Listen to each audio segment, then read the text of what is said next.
Last time on Stardust Rhapsody, you found yourselves beneath the ancient Saurian temple, deep in the pits of Aurora.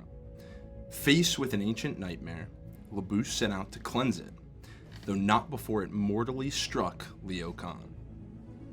As the fight ended and Labouch absorbed the dark coral, he lost control of the entity within and mortally wounded Pike. Rhett fires a blast immediately at Labouch, causing him to regain consciousness. Reluctantly, following the party as they rushed to get Pike to safety. Faced with the encroaching Empire, Rhett asked them to take Pike and save him as the Rhapsody was ill-equipped. Imperial soldiers take Pike's limp form and blast off, leaving Aurora to vapor. The hangar of the Rhapsody lies open and waiting as you charge towards it, ready to chase after Pike. The thunder of your footsteps ring hollow in your ears as you find yourselves first in the hangar. The landing bay snaps shut behind you, but it takes moments before the chill truly leaves your bones. You're surrounded by the destruction of your ships. The three of you stand there. What do you do? Pike, get us up there. As quick as you can. I don't know what fucking good it's gonna do. Damn it! He's gonna be okay, right? Pike's gonna be okay. I mean, it looked like a flesh wound. I call that a fucking flesh wound. I mean, I don't know. I mean, my people, like, we get holes punched in us all the time, and it's usually played off for laughs. But I know that their biology is a little different. If he's alive, it's a goddamn fucking miracle. And if he survives 1 fucking hour from now, that's another goddamn fucking miracle. Yeah. And even if he does fucking survive all of it, he's on that fucking Empire ship. You heard that cocky jackass. You're not gonna just let him fucking go.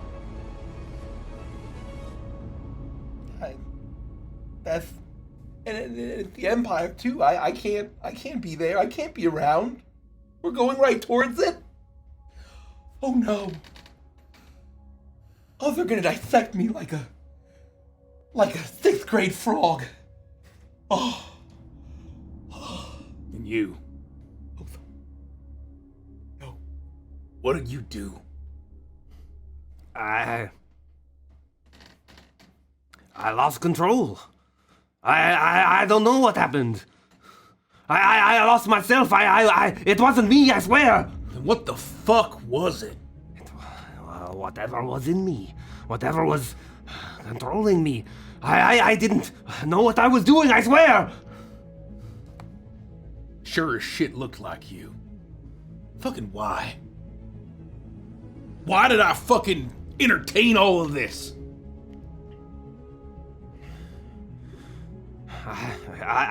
We have to save him. We have to do something. What are we gonna do? I mean, there's probably better med tech up on that fucking ship than fucking thousands of light years around. But none of it fucking matters. It's fucking over. He's going to be okay. We can reach him and then we can take him and then go. We're gonna fucking break in. Hank, fucking fire up the guns. We're starting the rebellion. You're a fucking idiot, you know that? You are fucking brainless. As long as I've goddamn known you, I never should have picked you two up. You're a fucking monster. It was an accident.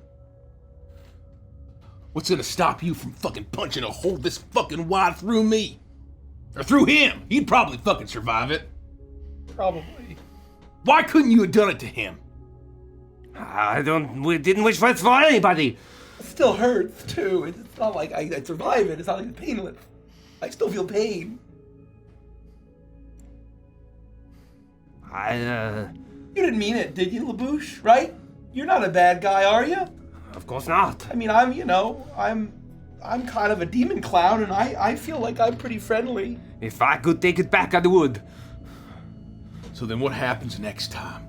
Next time you lose control. Next time, oh, it wasn't me again. I don't know!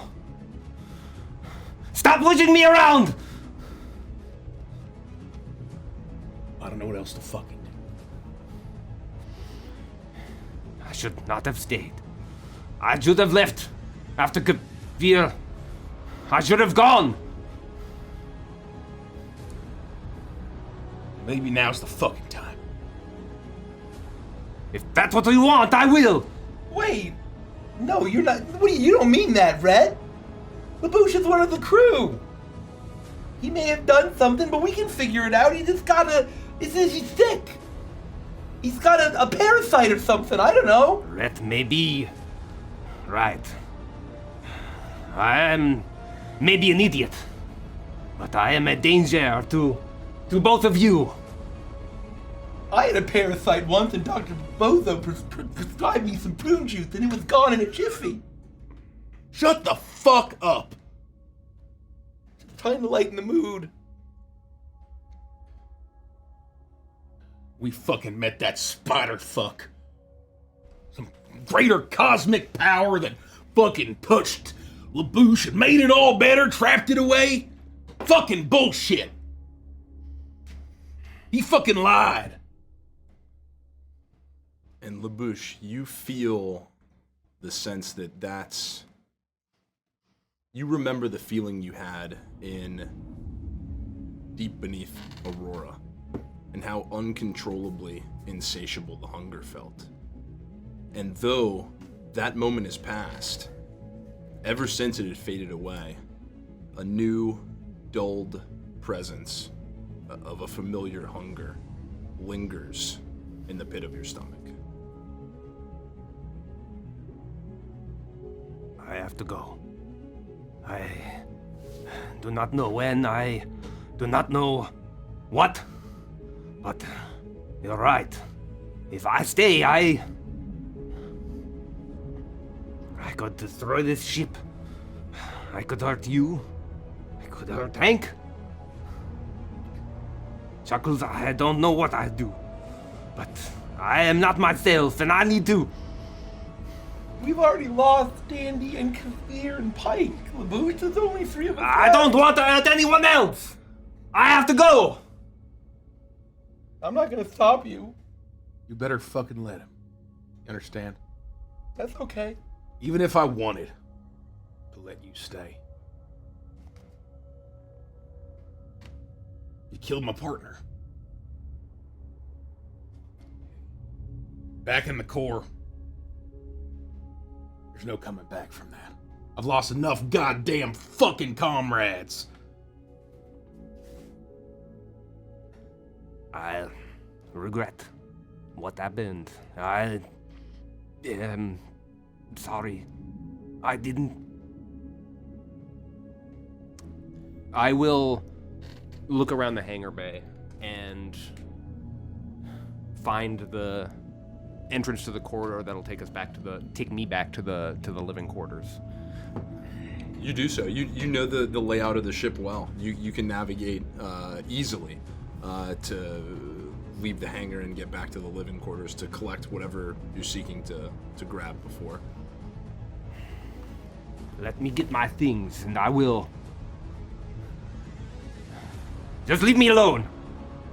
I will stomp out of the hangar, leaving Rhett and Chuckles alone.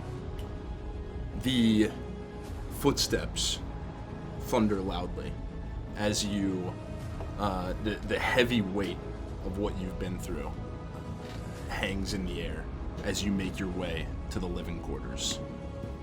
I'll find my room, and I will take what very few possessions I have. But most preciously, I will find the hourglass that I was left by Kavir, and I will pick it up and sigh and steadily start to make my way back to the hangar bay. You grab your items from the room. You go to pick up the hourglass. You gathered the remnants of Kavir. Innate, the sands shift casually, lifeless in your hands as you collect your things. I'll start to make my way back. You do so. You're able to navigate back. You arrive back in the hangar. It's only moments from the conversation you had with Rhett and Chuckles. The tension still extremely tight in the air as you re-enter. Rhett barely looks at you. You're really gonna go, Labouch? I thought I asked you to leave. Leave me alone. Okay. Well, I hope you figure out what's wrong with you. And I hope that you feel better soon. And I'll kind of slump and I'll kind of walk off to the corner of the hangar. I will punch the ground in frustration, but not answer Chuckles. I will turn to Rhett and struggle to find the words, but instead just sag my shoulders. And I look around to see if I can find Kavir's ship, Echo. You make your way past Rhett, and for a moment, pause, side by side with him. Both of you glancing in different directions. Nothing is said, but the intent is clear. You see the Echo, damaged and shattered, the cracks in the glass from what you've just been through days before, not having a moment to repair. It sits lifeless in front of you.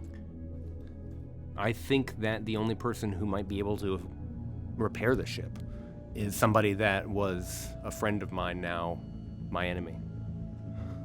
I'm terrified of asking for help and torn, wishing that I'd perhaps stayed on that planet. And I will, in my despair, just jump into the cockpit to try and figure something out. You climb up the section and you open the top of the Echo. Some of the glass shards sprinkle off and clatter across the ground in disrepair. But too afraid to ask Rhett, you don't reach out for any help to make your exit. Now hold on a goddamn second. I'll walk up, and I'm not looking at you. I'm sort of looking at the ground. Where are you headed? If I can go, if I can get this ship to work, I will go back to Kavir's home planet. I will give him a proper burial. He would have appreciated that. He belongs in the sands. Give me a minute. And I'll, hit the side of the ship, and the access panel to the engine flips will down. drop down. And this is tech I might not be too familiar with, but I just want to basically tune it up and get it to the point where I can get this working. And so all of the arms from the ether engine are going to come around and start drilling and zapping and fixing any of the cracks in the cockpit. And I just silently try to get the Echo flyable. Roll an engineering check. Oh, first roll dice The day. I got some dice here. Oh my god, I crushed it.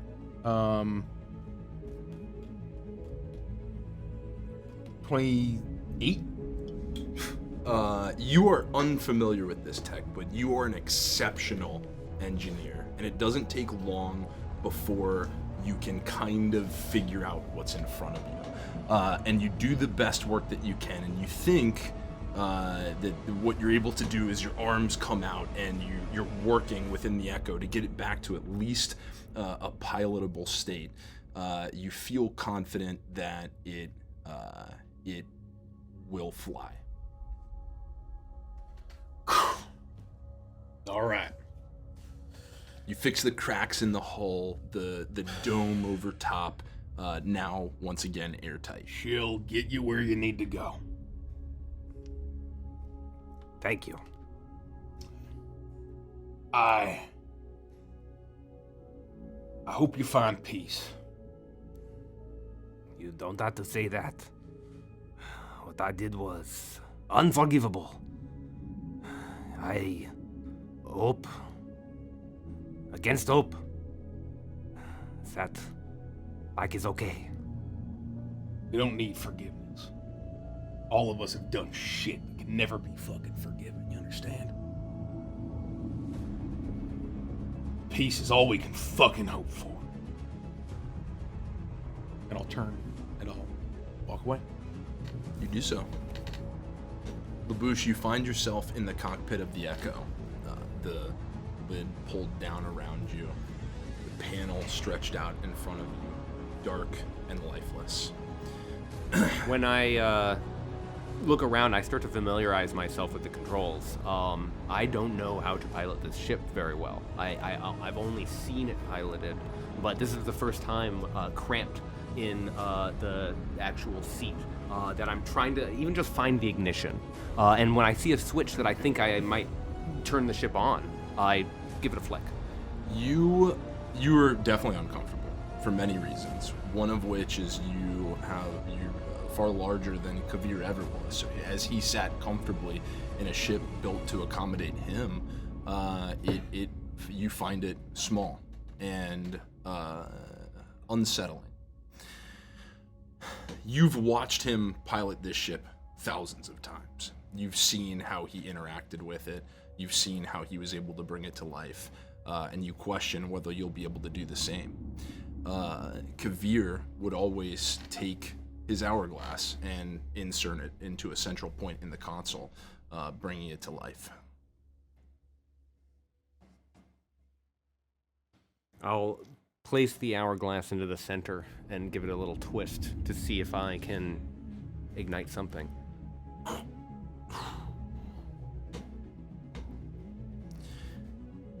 It sits in, and you get no response.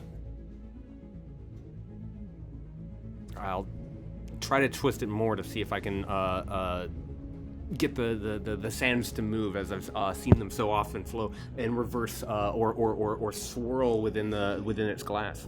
And you try, and you're struggling, and you're moving, and you're hitting buttons, and you just don't. Nothing seems to want to come to life. Come on, give me this one thing.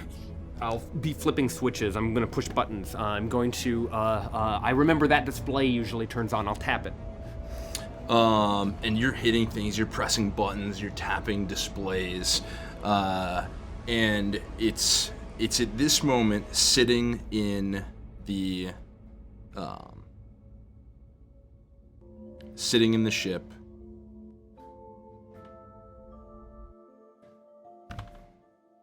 That hearing your pleas and your cries out, you see the hourglass. You might not even notice it at first. Looking down, frustrated, looking all over.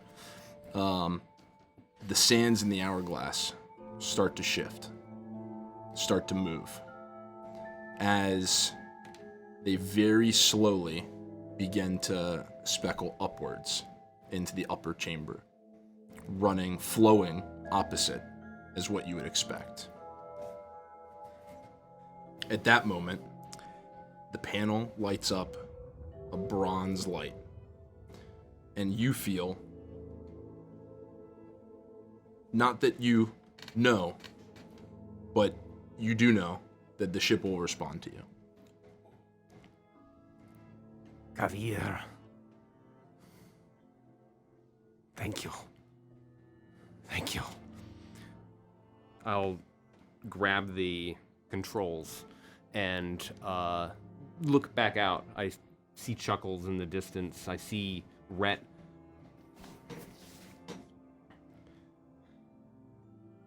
I want to reach out to my friends, but so much has happened. Such is life, I guess. And I will pull the ship so that it starts to lift off from the bay floor and command the doors to open so that I can leave the Rhapsody. You do so. The Echo whirs up and flies out the hangar, making its exit. You feel heavier than ever with the weight of the words unsaid as you make your departure. I start to figure out coordinates. I look in the reverse display and I see the Rhapsody shrinking farther and farther behind me. And I find Kavir's home planet in my navigation system and chart a path. It almost presents itself to you as if something in the Echo wants to return home. And as you make that selection, you blast off into deep space. Derek, will you please get up from the table?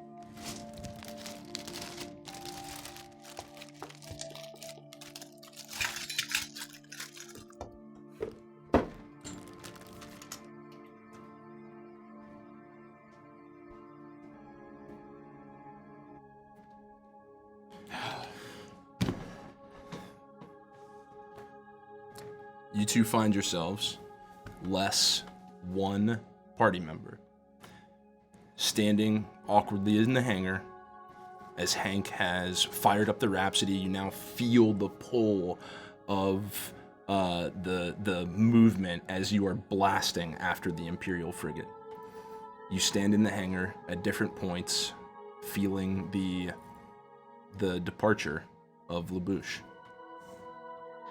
I will be deflated like a balloon as I'm just looking wistfully at the open hangar that Labouch flew out of, and the vapor trail of the Echo with that golden tail as it fades away.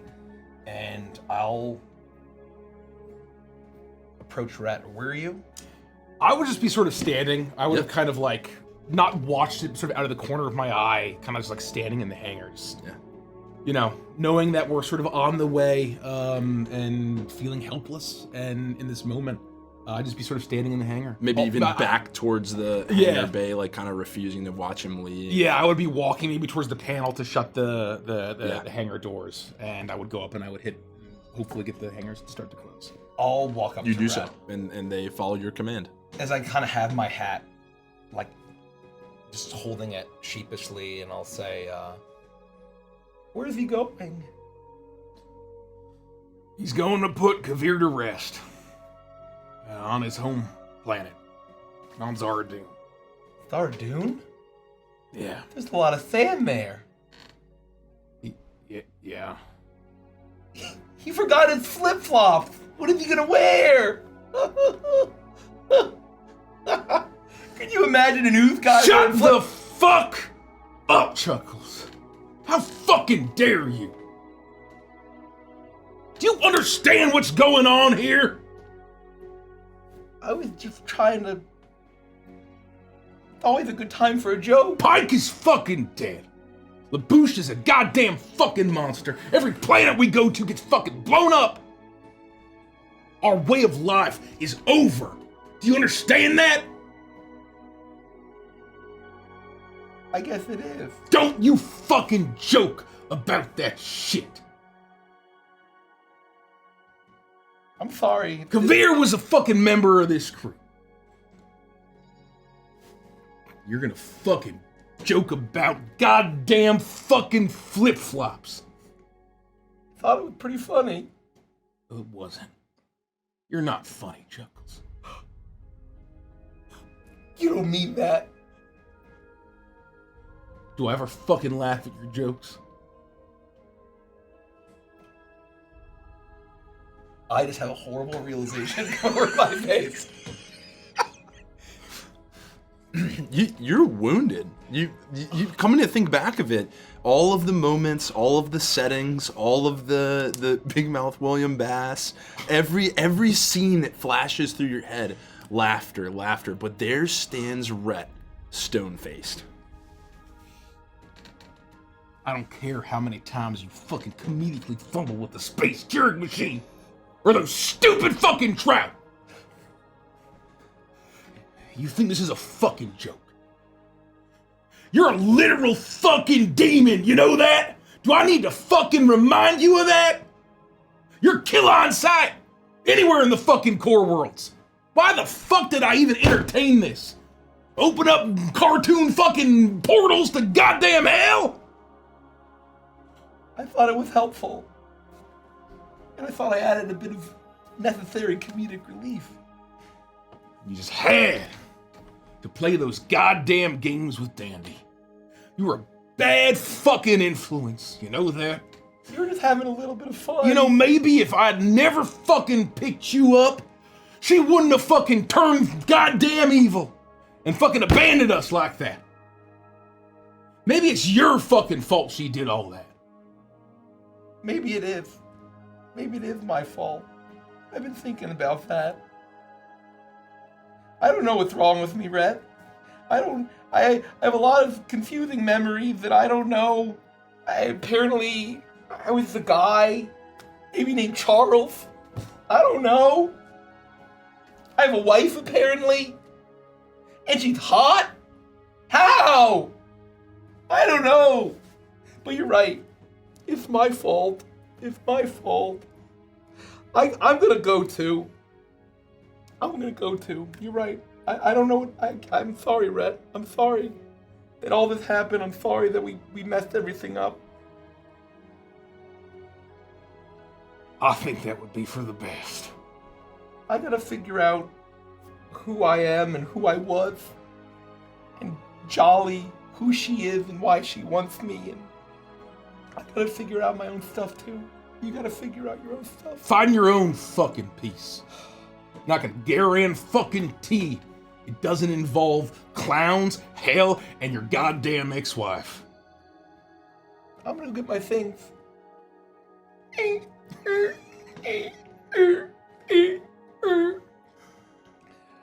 I'll go to my room. You make your way to your things. You know the layout of the ship. You've made this walk so many times, landing your ship and making your way to your room. You're able to do so. I'll go through. I'll pull out my blue Popo Ice Climber parka, and I reach into my hat and I pull out a very stereotypical hobo bindle. You're able to produce it. And a long, crooked stick with a bandana tied open at the end for you to place any items you'd like into. I put my parka in there, just like shove it in there, and it disappears into the bindle. Oh, my rubber duck. Oh, my rubber space duck. My rubber demon duck. My rubber space demon duck. Oh, and then I'll gather some more of my things. I'll put them in my bindle, and then I'll finally look at the wall. I guess it's just you and me, Large Mod, William Trout.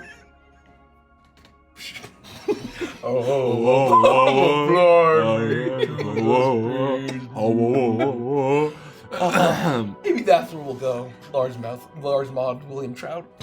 Maybe that's where we'll go. I'll take it out.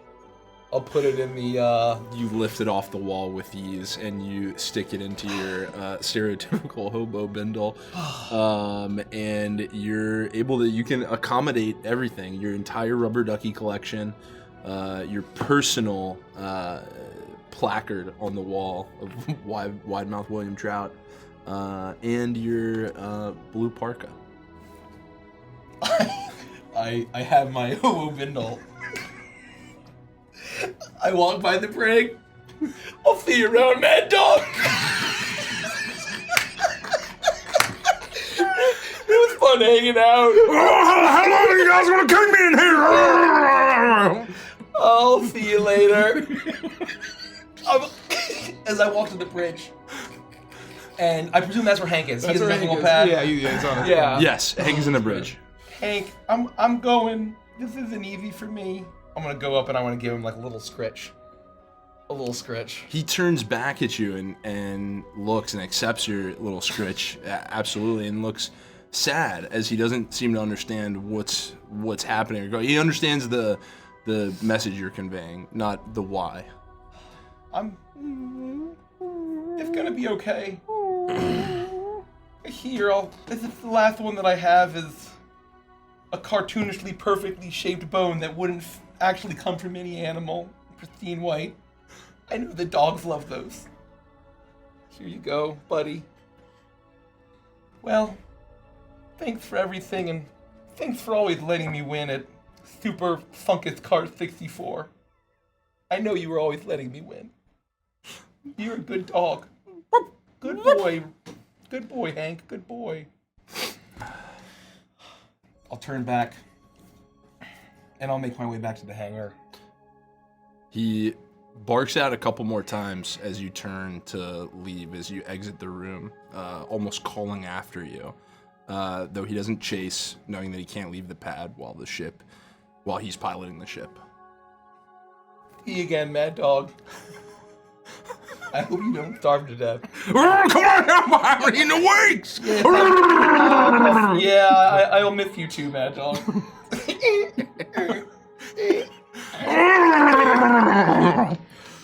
As I don't know where you are in this whole I'm time. still at the hangar. You're just in the hangar. Do you open back up? Like, Well, so, yeah, basically when you get back, the hangar doors will already be open for you.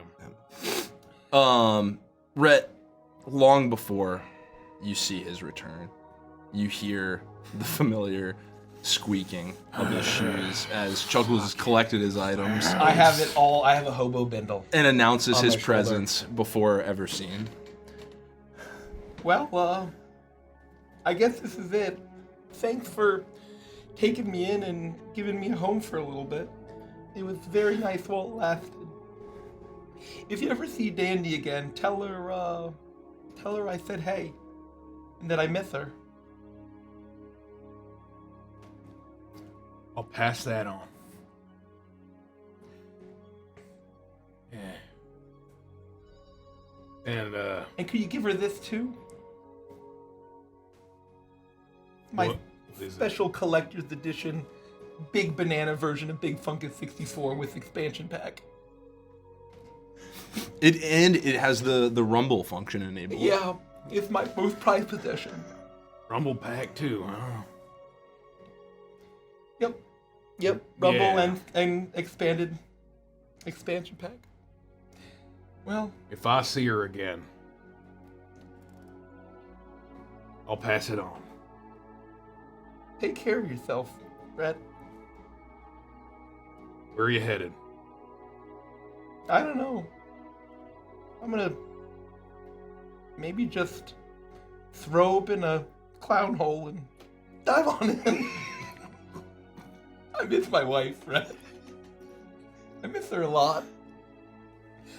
And I feel like I shouldn't. I feel like there's a lot of deep knotted baggage and trauma that such a horrible, nasty person I would be that drawn to. So I probably need to work on that. You know what I mean? Yeah, there's probably a lot to unpack there. Yeah. I should call her. No. How about you work on yourself alone? That's the plan, at least. Okay, Rhett. Well, I'm no good at goodbyes. No, don't go on. We've already said enough. I won't. I'll right before you turn, Yeah. I'll stick my hand out.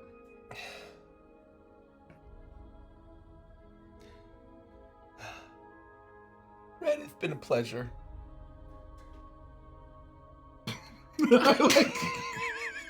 I hold your hand and I just like test. It doesn't, and I pull back. Oh no, my hand! You pulled my hand off as you're holding. In your hands, a detachable Chuckles hand is there. Just fucking go. Okay. Just okay. fucking go. That was probably that. Just get out of Oh, here. that was my fault. Okay. As I get into the Scooty Puff saucer, and beep beep, bop it, twist it. Oh no! And you do all of these things. You twist and you bop and you hit all these different buttons until you eventually just hit the giant one that says go. Yeah. Go. And as I'll turn back, as I go, I'll look back at Rhett as I'll wave, and I'll give one wave, and I'll say, "That's all, folks." As I out of the hangar. And you do so. You Scooty Puff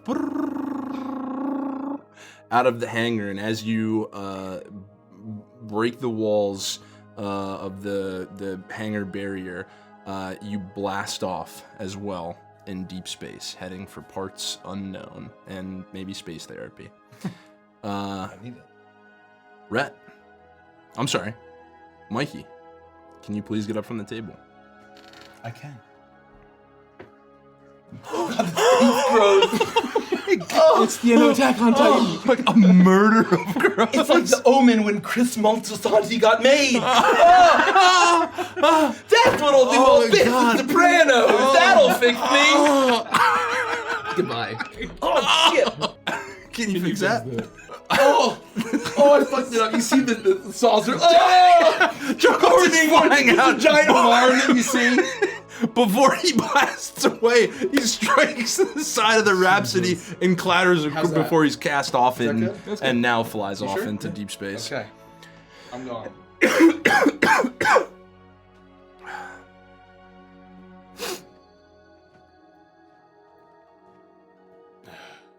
Rhett, alone at last, your final party member has departed the Rhapsody. For the first time in years, these hallways are empty. No one here but you and Hank. I'll sort of nod. And feeling those memories of the old days, pre-Pike. I'll turn to the hangar control panel, walk up to it. Damn it! As I smash the close button. And it'll slowly close.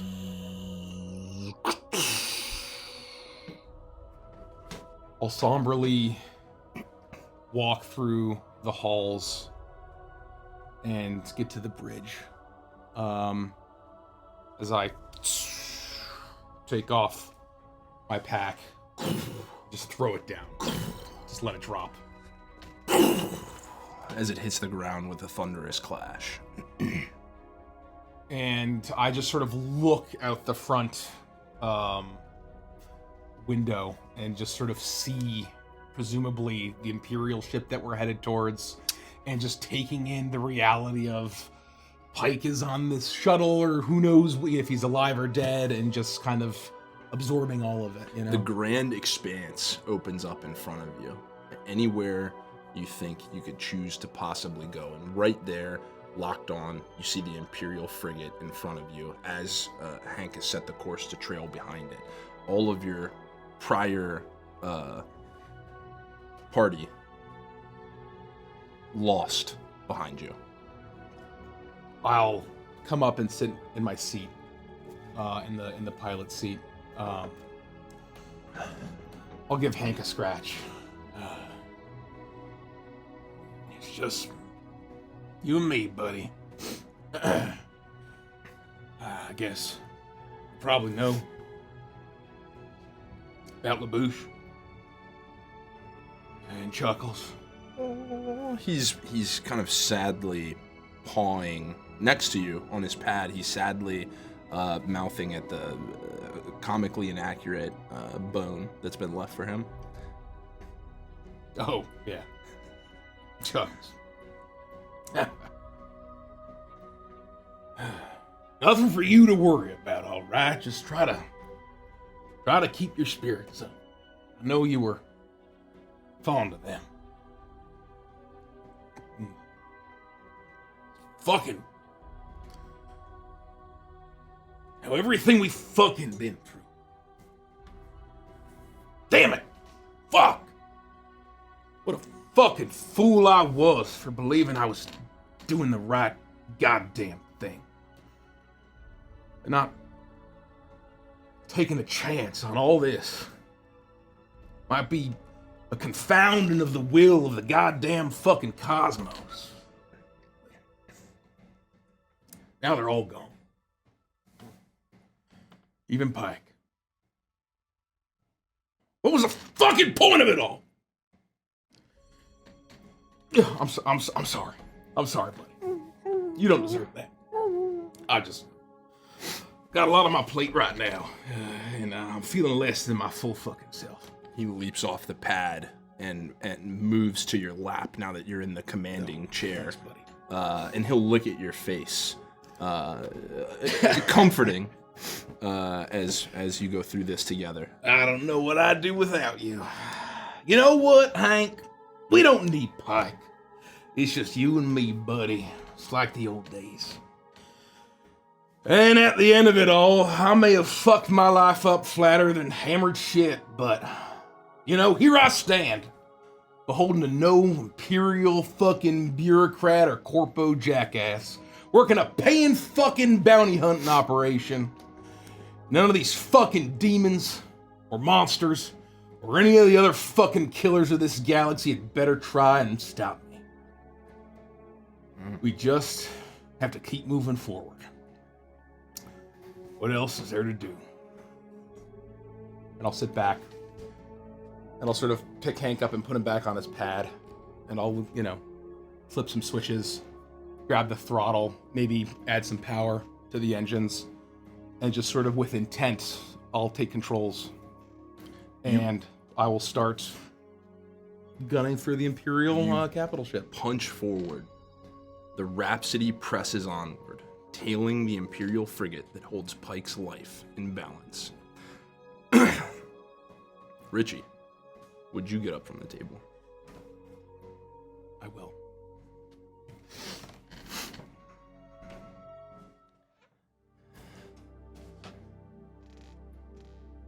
His body lies lifeless, yet at peace in the medical bay. The hole in his torso patched with foam sealant as doctors and medbots frantically tend to the numerous survivors from the raceway.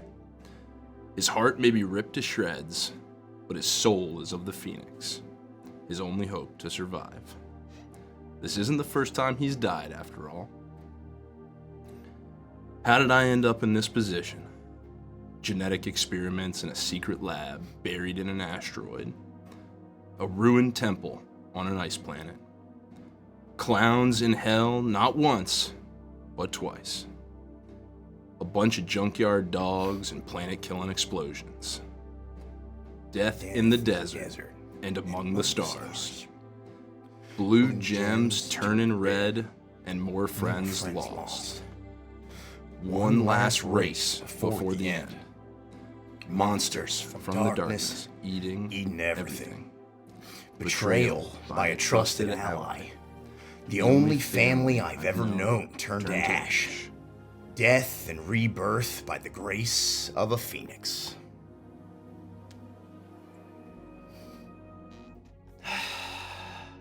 But I do have to thank the relentless medical staff and the technology of the Cavalon Empire for my miraculous recovery. And then, of course, I was thrown in prison for my suspicious connection to not just one, but 2 exploded planets. Not to mention all the demons and the cosmic horrors. Fair enough. And then I bounced around the prison system, frankly terrible. Until apparently my sentence was up. And here we are. And I had the wonderful opportunity to share my story with you, Lieutenant Waxley. And that is how it all happened.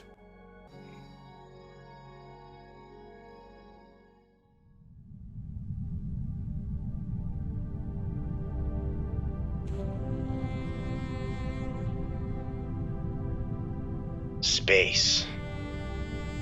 Out here in the endless expanse, it's easy to feel lost and alone. Drowning in silence and surrounded by the all-consuming void. But for the precious few who truly open their eyes and ears to the cosmos, destiny reveals itself. You learn in an instant that it lies amongst the stars, tugging at the soul, gently, but with the weight of infinity. You can see it ahead of you and behind, like a thin silver strand stretching into the past and the future. You can hear it all around you, like an anthem for what you are, for what you were, and for all you will ever be. And then, when you open your mind to it, you learn that what surrounds you is not nothing. It's everything. That the stuff you're made of is the universe itself. Then finally, you realize that you're where you're meant to be. And that your hopes, your dreams, your fears, your sorrows, your joys, your life, they're all a single note in the song of existence. The Stardust Rhapsody.